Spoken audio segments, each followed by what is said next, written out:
दोस्तों, ससुर अपनी बहू को दिल्ली से लेकर यूपी के इटावा जा रहा था। दोनों ट्रेन के फर्स्ट क्लास। इटावा का रहने वाला राजेश दिल्ली में एक कंपनी में नौकरी करता था। उसके साथ में उसकी पत्नी सौम्या भी रहती थी। कुछ दिनों बाद उसके छोटे भाई की शादी होने वाली थी, तो घर में काम करने के लिए उसके पिताजी बहू को लेने के लिए दिल्ली पहुंच जाते हैं। राजेश शाम को ड्यूटी से घर आया तो खाना पीना सदस्य भी जाग जाते हैं।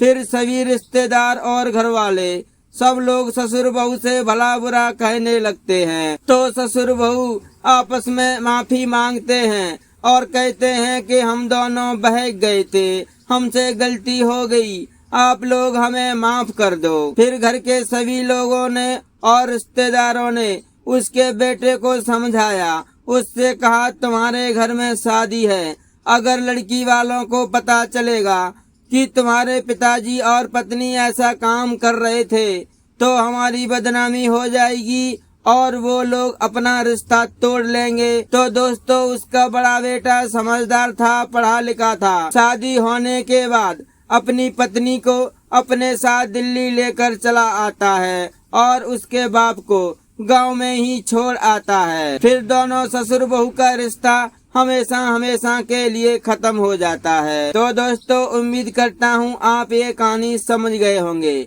अगर उसका बड़ा बेटा समझदारी से काम नहीं लेता तो शायद ये घर पूरी तरह से बर्बाद हो चुका होता, लेकिन उसके बेटे ने समझदारी दिखाते हुए अपना घर बर्बाद होने से बचा लिया और उस एक पल की घटना को एक सपना समझकर भूल गया। इसके बाद पति पत्नी दोनों हमेशा दिल्ली में आकर अच्छी तरह से रहने लगे। तो दोस्तों, मिलेंगे फिर किसी एक नई कहानी के साथ। तब तक के लिए नमस्कार।